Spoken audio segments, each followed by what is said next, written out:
Today, we are diving into a really cool ancient story, one that holds a super practical guide for living a good life, even in our crazy modern world. We're calling this one the Layperson's Code. So, what if I told you that a simple daily action could actually bring safety, security, and real meaning to your life? And what if that action was a ritual, thousands of years old, just waiting for someone to unlock its true meaning? Well, our story kicks off with a young guy named Siṅgāla. Picture this. Every single morning, he goes outside the city. His hair and clothes are still wet from his bath, and he bows down, hands clasped, to the 6 directions: east, west, north, south, up, and down. A pretty strange sight, right? So why on earth was he doing this? Well, it all goes back to a promise he made to his father on his deathbed. That's it. That was the simple instruction his father gave him. And out of respect, out of a sense of duty, Siṅgāla did it, faithfully, every single day. But here's the catch. He had absolutely no idea what it actually meant. He was honoring his dad for sure, but the real purpose was totally lost on him. Then one morning, the Buddha happens to be walking by and sees this whole routine. He goes up to Siṅgāla and asks a question that changes everything. Hey, why are you doing this? Siṅgāla explains it was his father's final wish, and boom, this is where our story takes a really fascinating turn. The Buddha basically tells him, in the discipline of the wise, that's not how you worship the 6 directions. And then he just flips the whole thing on its head. He offers this profound reinterpretation. The ritual? It had nothing to do with geography.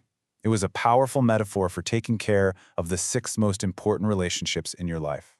But, the Buddha explained, before you can even think about nurturing those relationships, you got to build a solid foundation for yourself. It all starts with cleaning up your own actions, getting your own house in order first. And the first step is actually pretty straightforward. You have to abandon what the text calls the 4 kamakilasa, which you can think of as the defilements of action. They're the big 4: taking life, taking what's not given, sexual misconduct, and false speech. I mean, if you just avoid these 4 things, you're already creating a baseline of trust and safety for you and for everyone around you. But, it's not enough to just avoid doing bad things. We need to understand why we do them. And the Buddha points to 4 root causes: acting out of selfish desire, out of hatred or aversion, out of confusion, or out of fear. When you start to see these motivations in yourself and steer clear of them, you stop creating problems right at the source. Okay, so once the ethical foundation is set, the next part of this code is all about spotting the specific habits that just suck the life out of us, the things that drain our energy, our money, and our well-being. There's a great Pali term for these: apaya mukhani. Think of them like 6 leaky pipes in your life, where all your resources and happiness just flow right out. The key is to find those leaks and plug them up. And man, this advice is just timeless. The 6 paths to ruin are addiction to intoxicants, roaming the streets at odd hours, hanging out at shows and festivals, gambling, keeping bad company, and just being habitually lazy. Sound a little familiar? And here's where it gets really interesting. The teaching goes even deeper. It's not just a list. Each one of these 6 paths to ruin has its own set of 6 specific dangers that come with it. That's 36 different pitfalls to watch out for. Let's just zoom in on one: gambling. The 6 dangers are so insightful. When you win, people resent you. When you lose, you're grieving over your money. Your word becomes worthless. Your friends look down on you. No one wants to marry you, and your reputation is just shot. It's a complete social and personal meltdown, all from just one habit. That 5th path to ruin, bad friends, is so important that it gets its own detailed breakdown. This whole next section is a guide on how to choose your friends wisely. It's all about figuring out who's lifting you up and who's dragging you down. So, the text makes this clear distinction between the mettā, someone who's not really a friend, and the suhata, the good-hearted friend.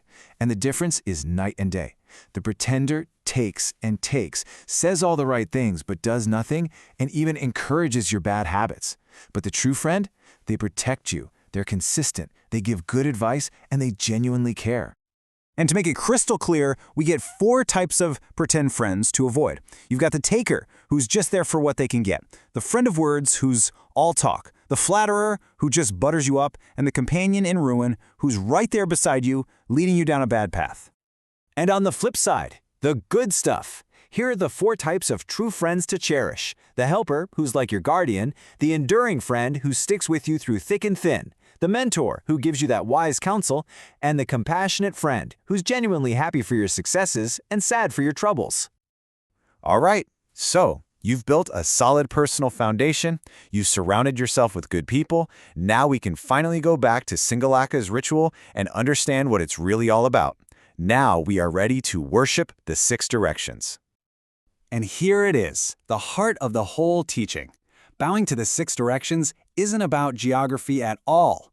It's a metaphor for understanding and fulfilling your duties in the 6 key relationships that make up your life. The system is so elegant.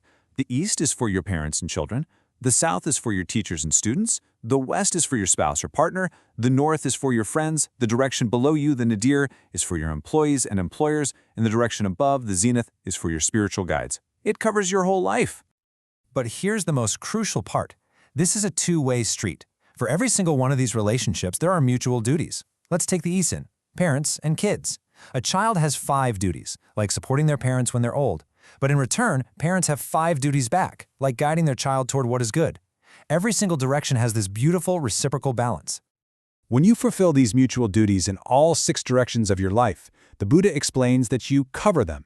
You're essentially creating this protective web of stable, supportive, and respectful relationships.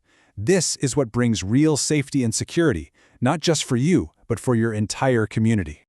And so this ancient wisdom leaves us with a really practical, modern question. The true ritual isn't about bowing to points on a compass. It's about turning your attention to the people in your life. So as you look at your own world, which of your 6 directions will you tend to today?